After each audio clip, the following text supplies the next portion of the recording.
sabemos si eso efectivamente sucedió, sobre todo si son muy viejos porque no hay nadie que lo corrobore, ¿sí?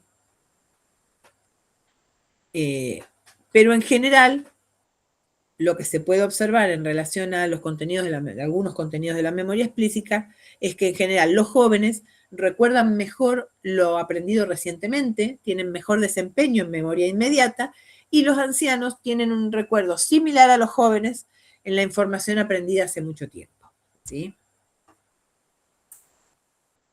Bien. ¿Qué pasa con lo que es la atención y los procesos de control cognitivo? En general, todo lo que es funciones ejecutivas tiende a declinar también con la edad. Todo lo que son mecanismos de almacenamiento y de recuperación, atención selectiva, análisis lógico, y al igual que otros aspectos del procesamiento de la información, suele hacerse con mayor lentitud y empiezan a dificultarse un poco más en los adultos mayores. Respecto de los procesos de atención selectiva, las investigaciones muestran que los adultos mayores no podrían tener en cuenta de manera simultánea y de manera lógica todos los datos importantes cuando toman decisiones. En general priorizan algunos y otros no.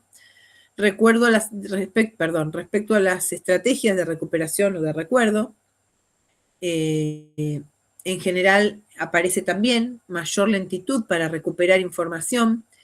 Suele aparecer más frecuentemente el famoso fenómeno de la punta de la lengua, eso de, ay, lo tengo en la punta de la lengua, pero no me lo puedo acordar, y tarda un poco más, después aparece el recuerdo, ¿sí? Pero esta latencia o este mayor tiempo para poder evocar la información también es una característica del adulto mayor, ¿sí? Y en general esto aumenta con la edad. Y bueno, en general, ¿a qué se deberían estos cambios cognitivos vinculados a la edad? Bueno, estos cambios no afectan del mismo modo toda la secuencia del procesamiento de la información. Y bueno, las deficiencias en el funcionamiento cognitivo pueden estar ligadas al envejecimiento primario y son el resultado de cambios neurofisiológicos y biológicos inevitables. ¿Sí? Esto que yo les decía, hay cambios físicos en general, como por ejemplo la pérdida de masa muscular, es un cambio físico, o vieron que las personas mayores que se dicen, tenés que hacer actividad física porque si no después hay las caídas, ¿sí? Es mucho más frecuente que el adulto mayor se caiga porque hay menor estabilidad, menor fuerza muscular y estos cambios físicos también se acompañan de cambios cerebrales, ¿sí? Hay pérdidas neuronales asociadas a la edad, estos son los cambios neurofisiológicos y eso es lo que produce este declive cognitivo. Y después está, eso sería lo que llamamos un envejecimiento primario, ¿sí? Y después está el envejecimiento secundario, que son factores que también están asociados a la edad porque aumentan la incidencia a medida que aumenta la edad, pero que no son factores que necesariamente aparezcan, ¿sí? Como el concepto de las personas sobre sí mismas, tener menos oportunidades para aprender durante la vejez, falta de motivación o a veces también otras cuestiones de salud, ¿sí? No es lo mismo el adulto mayor que tiene problema de presión, que tiene problemas circulatorios, problemas cardíacos y además eso, digamos, hace que se maximicen las cuestiones o cuestiones contextuales, como yo les decía, de acceso a los bienes de la cultura, de actividad cognitiva, de actividad social. Bueno, eso son cuestiones secundarias que afectan de alguna manera o incrementan los efectos de ese envejecimiento primario. En general, fisiológicamente, esto es lo que les decía recién, el tamaño del cerebro en el adulto mayor es más pequeño que en la juventud porque hay pérdida de neuronas. Se pierde aproximadamente un 5% de su peso, un 10% del volumen total hacia el final de la madurez, y gran parte de la disminución se debe al hecho de que las neuronas, que dice que no se reproducen a sí mismas, esto dice el autor, porque es más viejito, pero sí hay cierta regeneración neuronal, no siempre y no con la misma tasa de supervivencia, pero puede haber, pero sí hay pérdida neuronal en la vejez, ¿sí? Y a partir de los 60 años, la pérdida ya hace que se noten los efectos a nivel cognitivo. Bueno, hay una ralentización de la comunicación, esta pérdida de velocidad de procesamiento, en general asociada a la edad, tiene impacto con los procesos de comunicación cerebral, se hacen más lentos con la edad, por eso la persona tarda más en recordar, tarda más en razonar, necesita más tiempo para memorizar, necesita más tiempo de exposición a los estímulos para procesarlos. Y si una persona no puede procesar rápidamente la información o las ideas, tampoco puede analizarla o asimilarla en el momento, digamos, la información nueva en el momento que llega, ¿sí? Por lo tanto, se vuelve más lento el pensamiento, la capacidad de pensar se hace más simple y más superficial porque hay pérdida de información y porque hay una mayor lentitud en su procesamiento. Bueno. ¿Qué hora es? 20:06. ¿Cómo estamos?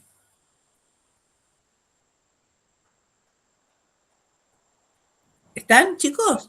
Sí, profe. Porque yo creo que Sí, profe. ahí veo algunas caras. Es feo, che, estar enfrente de todo un montón de cuadraditos de colores. Si no, no sé ni quién está, ni qué, o sea, sí puedo mirar quién está conectado, pero... Bien.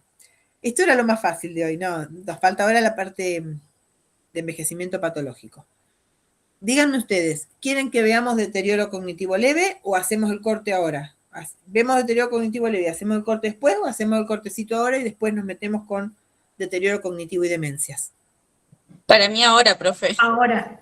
Ah, bueno, Sí, están profe, todos ahora, las pilas. Muy bien, muy bien. Me gusta, me gusta. Genial. Esperen que busco el Power.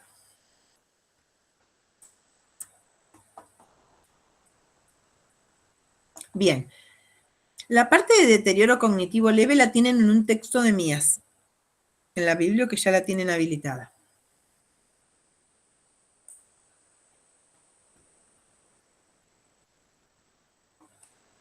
¿Se ve? Sí, profe, Sí, profe, profe. Pregunta. ¿puede hablar un poquito más? ¿Eh? Sí, sí, sí. Ahora le pongo presentación. Esa es una pregunta, porque yo les puse ahí también los criterios. ¿Tienen todos el DSM-5, no? ¿O necesitan que yo se los deje? Yo lo tengo, profe. Bien. Si quieren, lo Perfecto. puedo pasar en grupo. Sí, sí, supongo que lo deben tener de otras materias, pero por las dudas lo pregunto. Bien. Bien, vamos a retomar acá también otra vez algunos conceptos que ya vimos. ¿Sí? El envejecimiento normal implica un declive, una disminución en la capacidad de codificar, retener y evocar información nueva, en las habilidades visoespaciales, en la velocidad de procesamiento de información, en llevar adelante un procesamiento más superficial de la información. Ahora, dice Mías, cuando hay una disminución en la memoria y en la sociedad y en la sociabilidad, hay que vigilarlo. ¿Sí? Nosotros dijimos recién que había una pérdida en la memoria episódica y en la memoria de trabajo. Ahora, ¿qué es esperable para la edad? Si es esperable para la edad, ¿por qué las tenemos que monitorear? Las tenemos que monitorear siempre, no todo el tiempo ni cada 6 meses, dependerá, pero hay que monitorearlo porque esa pérdida de memoria que inicialmente puede parecer normal, puede ser también el inicio de un deterioro. ¿Sí? Recuerden que declive es lo normal y deterioro es lo patológico. Por eso siempre la pérdida de memoria la tenemos que monitorear, porque es normal, pero tenemos que estar atentos que no pase del límite de lo normal. La alteración en la sociabilidad a veces también va asociada a un deterioro. Declive no implica deterioro. En el declive no hay disminución significativa de inteligencia cristalizada, de capacidad de aprendizaje, de resolución de problemas, ni de actividades de la vida diaria. ¿Sí? Lo que se produce en el envejecimiento normal es lo que ya estuvimos viendo, el declive cognitivo. Hay quejas de memoria frecuentes, ¿sí? Esto es lo que llamamos quejas subjetivas de memoria, y de hecho en el práctico les damos un cuestionario para valorarlo, que es el cuestionario de quejas subjetivas de memoria, que el autor es Daniel Mías, ¿sí? Miren, también el año que viene lo voy a convocar a Daniel para que él les hable del cuestionario. No, este año no se me ocurrió, como venimos usando el cuestionario hace años, pero lo podría convocar también para que ustedes lo conozcan. Hay una queja en la persona, ¿sí? Porque esta pérdida está de que se olvida los nombres de las personas, bueno, teléfono ya no, pero antes sí, cuando nos teníamos que acordar los números de teléfono, el lugar donde se dejan las cosas, identificar a las personas por la cara, retener mensajes, la lista de las tareas que tiene que hacer, ¿sí? A veces van al supermercado, si no lo anotaron, se tenían que comprar algunas cosas y se olvidan 2 o 3. Entonces, la persona tiene registro, ¿sí? El adulto mayor tiene registro de que ya no se acuerda como se acordaba antes. Profe, Sí. en la memoria procedimental también pienso casos de, una vez una persona me preguntó, como sabía que estudiaba psicología, si era normal que confundiera cuando estaba haciendo una pizza, por ejemplo, no sé, poner el jamón arriba del queso, olvidarse el jamón, una cosa así. Recordá que dijimos que la memoria procedimental es una de las que se mantiene estable. Claro. No, la verdad es que el jamón arriba del queso, te diría que no. Claro. Pero sí la persona tiene esta sensación de que cosas que antes se acordaba, ahora le está costando más, ¿no? Recordarlo antes, bueno, a mí misma, yo antes sabía los nombres, tenía 250 alumnos, me acordaba los nombres de los 250 alumnos, y ahora ya no me acuerdo los 250, la verdad es esa, ¿no? Aunque no tengo todavía edad para declive, pero recuerden lo que dijimos hoy, envejecemos desde el día que nacemos, ¿sí? Estas quejas de memoria subjetivas implican un abanico muy amplio de posibilidades, desde ser normales asociadas a la edad, a veces en situaciones de estrés, no hace falta la edad sola no es nada, a veces situaciones de estrés o de agotamiento, o de sobrecarga cognitiva, también podemos tener algunas dificultades de memoria, si hay falta de sueño, incluso en personas jóvenes. Ahora, si estamos con un adulto mayor donde la variable edad se asocia a la pérdida de memoria, bueno, ahí tenemos que estar atentos. Tenemos que evaluar y monitorear. No podemos, porque esto lo hemos escuchado, de médicos, de psicólogos, que le dice a la persona, sí, no se preocupe, porque es normal. No. Siempre la queja subjetiva de memoria debe ser investigada y debe ser evaluada con herramientas estandarizadas. Porque solamente las herramientas estandarizadas nos van a decir cuánto de esa pérdida de memoria es normal y cuánto no. Hay un límite que hay que cruzar para decir si la pérdida de memoria está dentro de la pérdida normal o está dentro de lo patológico, ¿sí? Entonces, no podemos presuponer, si bien la memoria episódica y la memoria de trabajo en general son sensibles al declive, esto no significa que automáticamente cuando hay una queja subjetiva de memoria nosotros tengamos que decir que es normal. ¿Por qué? Porque la memoria de trabajo tiene una cierta pérdida hasta un cierto punto.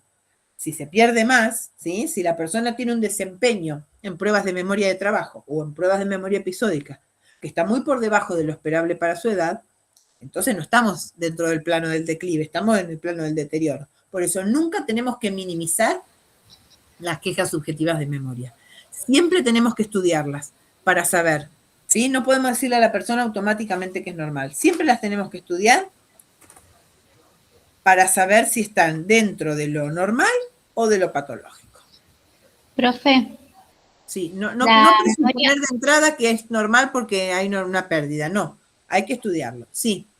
La memoria procedimental que dijiste que era la que se mantenía más estable, ¿se mantiene más estable en lo que es el envejecimiento normal? Claro. Estuvimos hablando hasta ahora de lo que es el declive cognitivo. El declive cognitivo está dentro de lo que es el envejecimiento normal. Se caracteriza por lo que se suelen llamar olvidos benignos, ¿sí? Hay una pérdida de memoria, pero ¿por qué la tenemos que estudiar? Porque tenemos que poder medir cuánto, ¿sí? Si no medimos cuánto, no sabemos si está dentro de lo normal o si está dentro del deterioro, porque en el deterioro también hay pérdida de memoria, ¿sí? A veces los olvidos benignos están motivados por falta de estimulación ambiental, porque la persona no utiliza estrategias para memorizar, porque hay fallas atencionales, porque hay estímulos distractores, porque puede haber síntomas psicológicos como ansiedad o depresión, porque haya una pérdida sensorial y la persona no registra, etc. La frontera en hasta dónde el olvido es normal y a partir de dónde empieza a ser patológico es una frontera muy difusa. Por eso es necesario investigar lo que Daniel llama los problemas frontera, ¿sí? Cuando la persona está ahí en el límite, porque cuando está completamente deteriorada se da cuenta hasta la familia. El diagnóstico de Alzheimer, si esperamos a que haya un deterioro significativo, la familia te viene con el diagnóstico. El tema es poder hacer una detección temprana, y para esa detección temprana necesito pesquisar el riesgo de deterioro lo más tempranamente posible. Por eso no puedo decir automáticamente si está todo bien porque eso es parte de lo normal. No. Es parte que haya hasta cierto punto de pérdida, pero no una pérdida total. Entonces, ¿qué tengo que hacer? Estar investigando. Y si está en el límite, tengo que hacer más frecuentemente los monitoreos.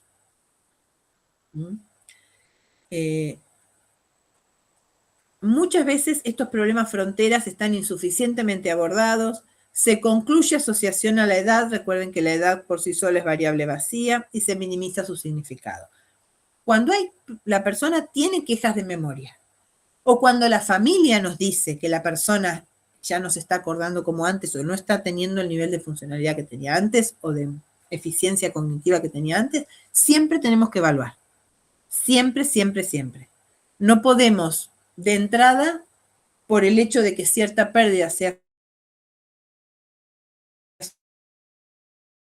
asociada a la edad, inferir evidencia que eso es normal. Y para decir que es normal, tengo que respaldarlo con la evidencia. ¿Y la evidencia qué me la da? Me la dan las pruebas neuropsicológicas, que son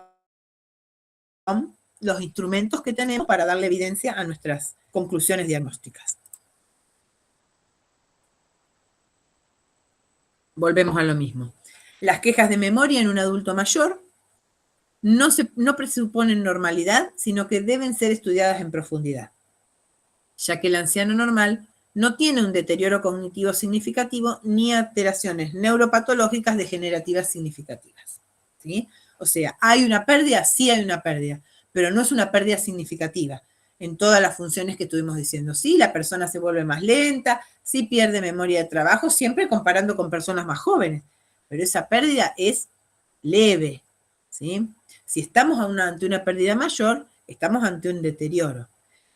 Pero ese deterioro no empieza de un día para otro con una pérdida enorme, empieza con una pérdida pequeña que después va progresivamente incrementándose. Por eso es muy importante estar atentos y evaluar con las herramientas estandarizadas que tenemos, incluso haciendo cortes evaluativos que nos permitan ir monitoreando esa evolución.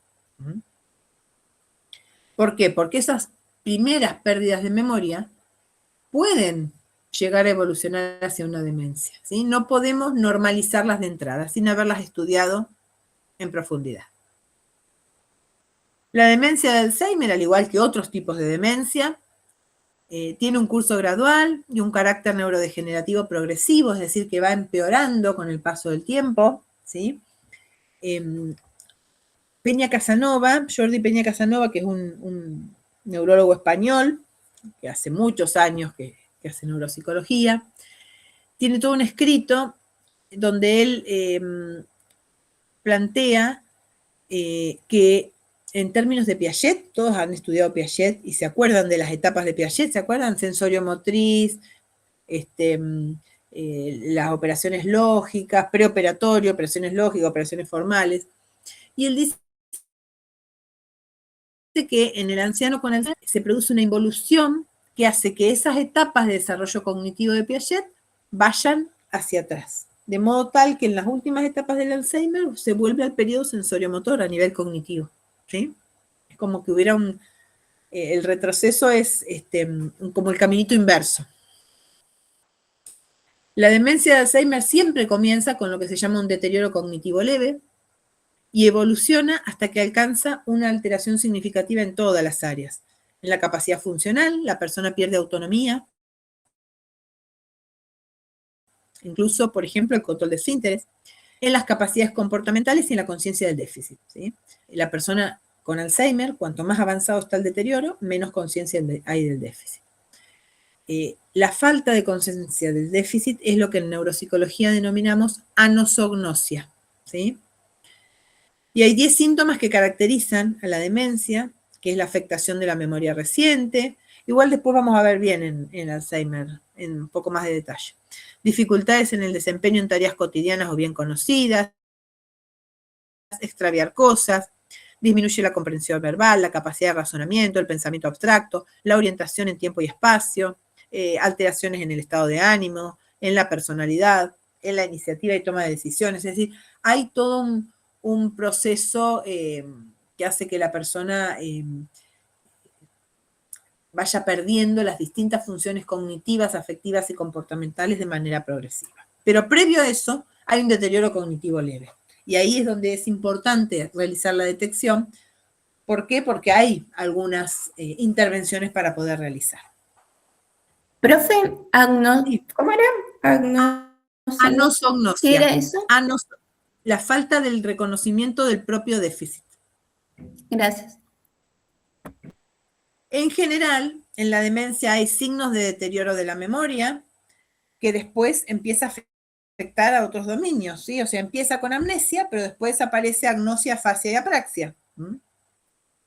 Se alteran las actividades de la vida diaria, primero las expansivas, después las avanzadas y por último las básicas. La persona pierde toda posibilidad de autovalía personal y de independencia, aún en las cosas más sencillas, como por ejemplo en higienizarse o vestirse. Y alteraciones en el comportamiento. Ansiedad, depresión, puede haber alucinaciones, puede haber irritabilidad y agresión. Pero antes que la demencia se desarrolle, hay lo que se llama una fase preclínica, ¿sí? Donde aparecen déficit en la memoria episódica y prospectiva. La memoria prospectiva es la que nos permite recordar los planes, los proyectos, lo que vamos a hacer a futuro. Por ejemplo, puedo decir, bueno, yo recién les decía, bueno, ahora vamos a hacer deterioro cognitivo leve y cuando terminemos vamos a hacer el power de demencia, ¿sí? Estoy recordando lo que yo planifiqué hacer con ustedes. Eso es memoria prospectiva. Si en esa fase preclínica hay una intervención terapéutica bien hecha, se puede ralentizar la evolución, ¿sí? Y por eso es importante detectar aquellas variantes cognitivas que puedan ser indicadores precoces de esta patología. Hacia la demencia se evoluciona, primero se pasa por un estadio de deterioro cognitivo leve, ¿sí? Que en el DSM aparece como trastorno neurocognitivo menor, ¿sí? El deterioro cognitivo leve es un constructo teórico utilizado para referirse al estado transicional entre los cambios cognitivos propios del envejecimiento normal, propios de un declive, y aquellos cambios patológicos debidos a la demencia. En ese estado transicional, ¿sí? Que es un diagnóstico con una entidad propia, es deterioro cognitivo leve, no se llama pre-Alzheimer o predemencia, ¿sí? Ni demencia en fase preclínica, se llama deterioro cognitivo leve. Ese estadio transicional indica un mayor riesgo de desarrollar una demencia posterior, pero no necesariamente se desarrolla, ¿sí? Algunos tipos tienen más riesgo que otros.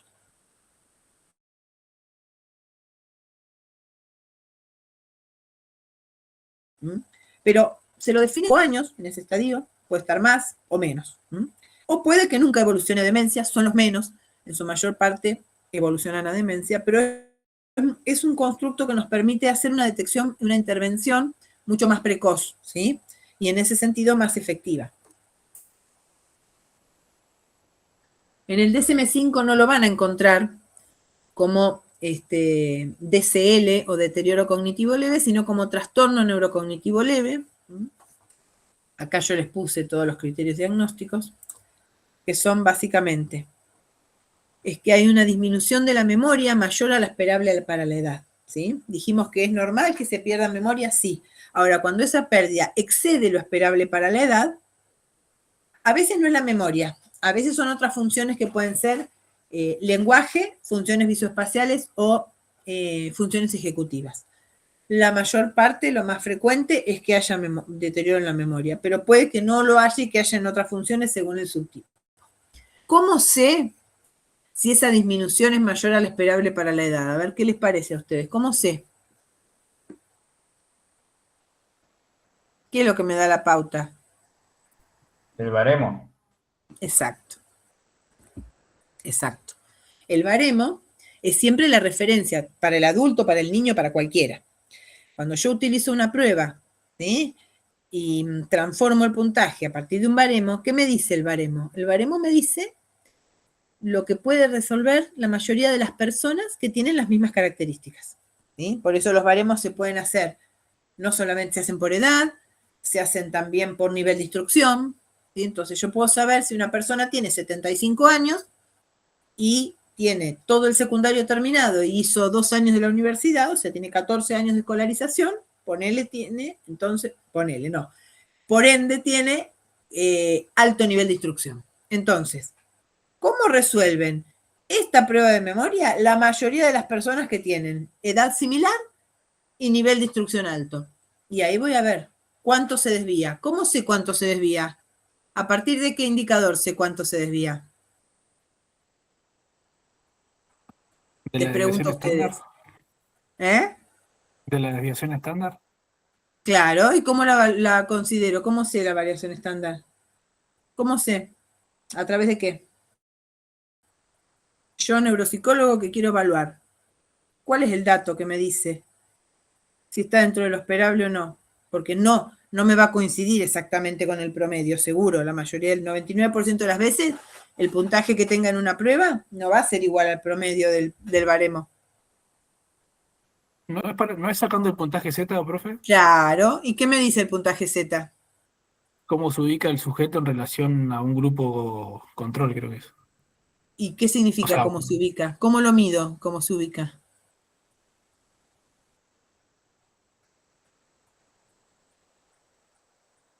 Porque tengo que tener un punto de corte. No. No, la mayoría de las pruebas no tienen punto de corte. o sea, no es si se acerca a la media. ¿Qué me dice el puntaje Z? Está bien, ¿eh? Es el puntaje Z, pero ¿qué me La dice? media y la desviación estándar. No, eso lo uso para calcular el Z. Ah, ok. ¿Qué significa cerca Z o menos qué tan 1? ¿Qué significa Z menos 1? ¿El resultado dividido a la media? ¿El de media estándar? No, Z menos 1, ¿qué significa?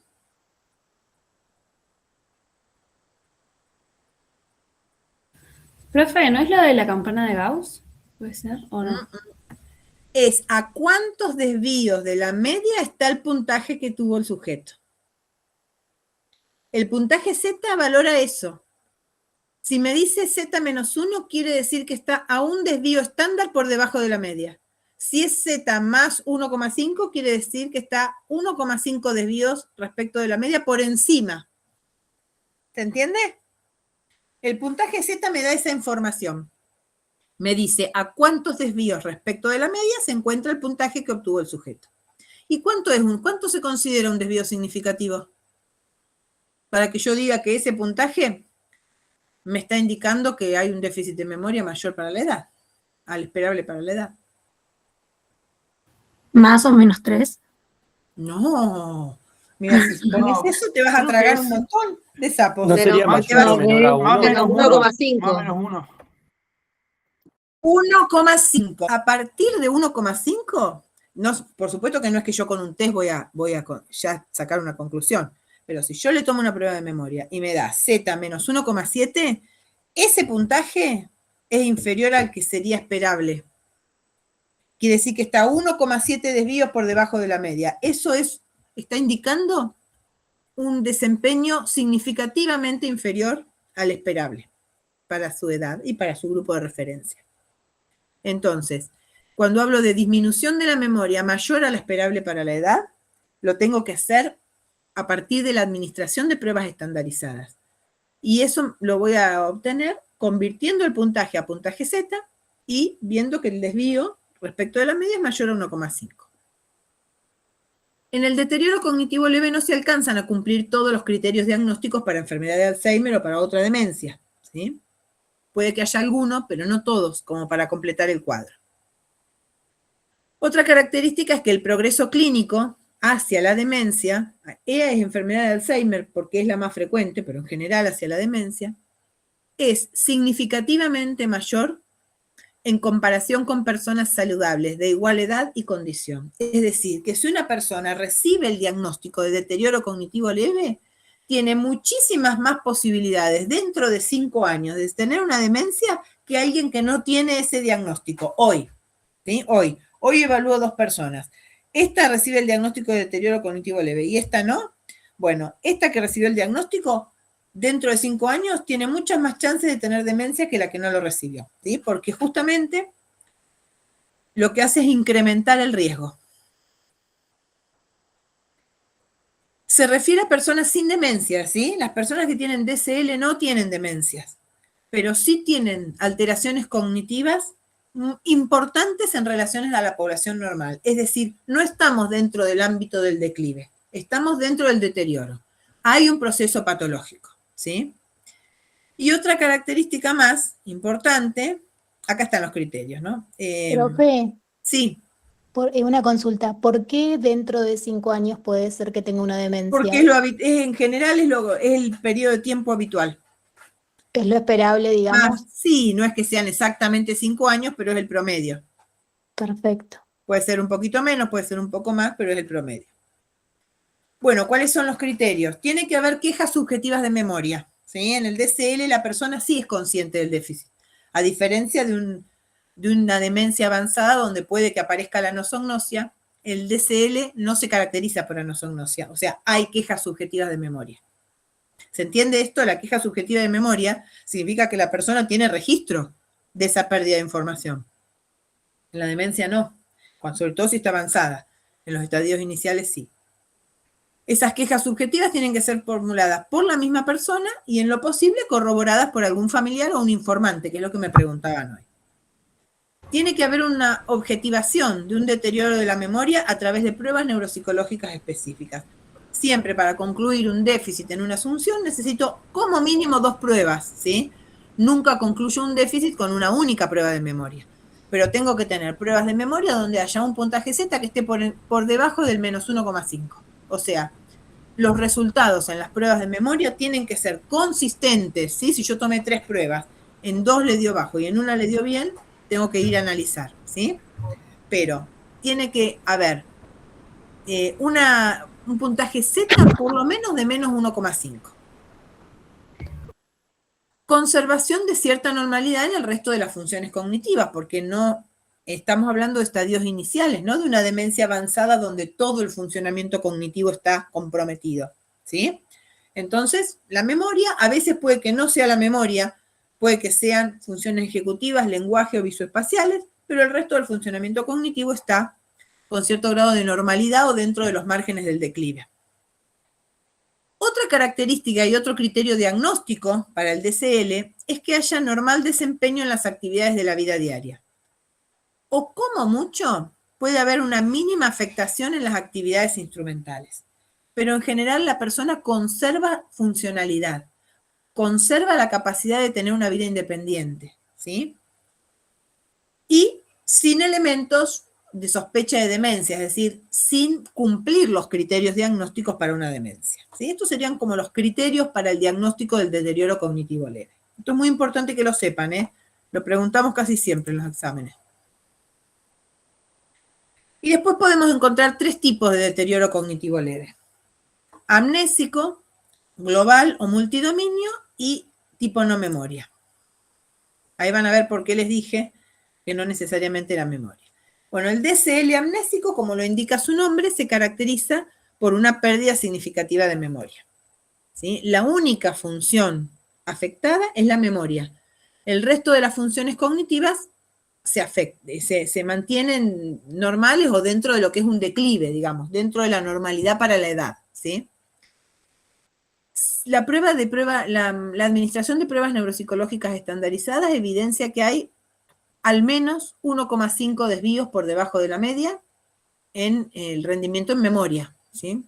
O sea, las pruebas de memoria, sobre todo las de memoria episódica y las de memoria de trabajo, puede que las de memoria semántica lo más probable es que puntúen bien, ¿sí?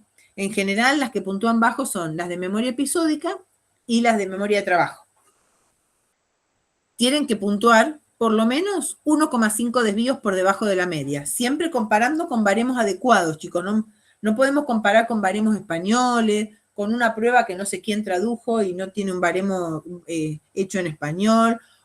Tienen que ser pruebas, en lo posible, baremos argentinos. Si no hay baremos argentinos, que sí, la mayoría de las pruebas los tienen que ser latinoamericanos, ¿sí? Pero tiene que ser una población cercana a aquella a la cual le estoy administrando la prueba. En los DCL amnésicos, la mayoría de los casos tienen una base degenerativa, que significa que suelen ser en su mayor parte el inicio de una demencia de Alzheimer, ¿sí? Por eso es que son los que más alta probabilidad tienen de evolucionar hacia demencia de Alzheimer. Después tenemos el DCL global o multidominio. Acá se afecta todo, por eso global, por eso multidominio, que significa muchos dominios cognitivos. Se afecta la memoria, pero también se afectan otras funciones además de la memoria. Lo habitual es que se afecten funciones ejecutivas, lenguajes o funciones visoespaciales. No hace falta que sean las 4, con que sean memoria y una más, ya podemos hablar de multidominio. Pero sí hay afectación de la memoria y de alguna otra más. No cumple los criterios diagnósticos como para clasificarlo como demencia, y esta puede evolucionar a una demencia de Alzheimer, a una demencia vascular, o también puede estar como representando un extremo dentro del envejecimiento normal. Es decir, esta puede quedar ahí, digamos, y puede no evolucionar hacia una demencia. Tiene mayor riesgo que el que no tiene diagnóstico de DCL, por supuesto, pero podría ser que quede ahí. Y hay algunos estudios recientes que indicarían que hay mayor progresión a demencia que en el DCL amnésico, pero bueno, no todos los estudios son concluyentes en relación a eso. Y por último, el DCL no memoria, que como lo indica su nombre, acá está conservada. No hay quejas subjetivas de memoria, sino que se alteran otras funciones cognitivas distintas a la memoria. Funciones ejecutivas, lenguaje y funciones visoespaciales. Y en general, cuando evoluciona a demencia, suele evolucionar más frecuentemente hacia demencia frontotemporal, ¿sí? No hacia demencia de Alzheimer, porque la demencia de Alzheimer se caracteriza por iniciar, salvo algunas formas no típicas. En general, la mayoría de las demencias de Alzheimer inician con amnesia. Entonces, por lo general, el DCL amnésico tiene más tendencia a evolucionar hacia el Alzheimer, y el DCL no memoria más posibilidad de evolucionar hacia la frontotemporal, que inicia con otros signos distintos a la pérdida de memoria. Profe, Sí. con una sola de esas funciones afectadas ya podría ser un deterioro cognitivo leve de no memoria, ¿o tiene que haber más de una de las funciones ejecutivas lenguaje? No es habitual que con una sola, ¿sí? Bien. Pero podría ser. Podría ser, por ejemplo, lenguaje. ¿Puede evolucionar hacia un Alzheimer? Sí, también. También el no memoria puede evolucionar a un Alzheimer, ¿sí? Yo he conocido casos de iniciar con síntomas de pérdida de lenguaje, con marcadores de Alzheimer, y después evolucionar a un Alzheimer. Son Alzheimer atípicos. El Alzheimer típico empieza con amnesia, pero hay casos que no. Lo más frecuente, por eso no decimos el 100% de los casos, decimos lo más frecuente en términos de la mayoría. La mayoría de los casos es que el amnésico evoluciona a Alzheimer, y el no amnésico, el no memoria, tiene más posibilidad de evolucionar a una demencia frontotemporal. Pero de todos modos, la demencia frontotemporal tiene una incidencia mucho menor que el Alzheimer, ¿sí? La incidencia de las demencias, la más alta, es la del Alzheimer. Bien. ¿Se entendió, chicos? Yo les digo una cosa. Sí, profe. Estudien mucho todo lo que es puntaje Z y demás, porque nadie, primero que un contenido transversal, primero que no es nuestro, es de evaluación psicológica. Lo deberían saber de ahí. Nosotros, no obstante, les damos material y lo volvemos a retomar, pero lo necesitan para todo lo que es administración de pruebas. Estúdienlo muchísimo porque lo tienen que saber mejor que el DNI, se lo tienen que saber, ¿sí? Si no, no pueden interpretar nada. Es un concepto importante. Acérquense a las clases de consulta si tienen dudas, pero esto lo tienen que saber, pero como las tablas, ni como las tablas de multiplicar, porque ya sé que algunos no las saben. Como el DNI, así lo tienen que saber. Yo tengo que decir puntaje Z y ¡brum! Tiene que aparecer toda la definición, toda la interpretación, todo, la fórmula, todo. ¿Sí? Sin dudar. Bien, ¿se entendió hasta acá? Sí, profe. 10 minutos. Sí. Cortamos 10 minutos y menos 10 volvemos para ver demencias. ¿Dale? Bueno. Bueno, profe. Descansen un poquito y yo también. Profe, Y sí, no, era para preguntar, ¿siempre deterioro cognitivo leve evoluciona a demencia? no, ya dije que no. Puede Como que no, habías dicho eso de pero los tiene 5 años. muy incrementado el riesgo. O sea, hay muchísimas más probabilidades de que tenga una demencia la persona que tiene diagnóstico de DCL que la que no lo tiene. Ah, está. O sea que eso de los 5 años es cuando va a evolucionar a demencia. Es probabilidades. Es probabilidad. En términos de probabilidades hablamos, no de certeza de que sí o sí. Listo. Bien. Bien, nos vemos en 10 minutos.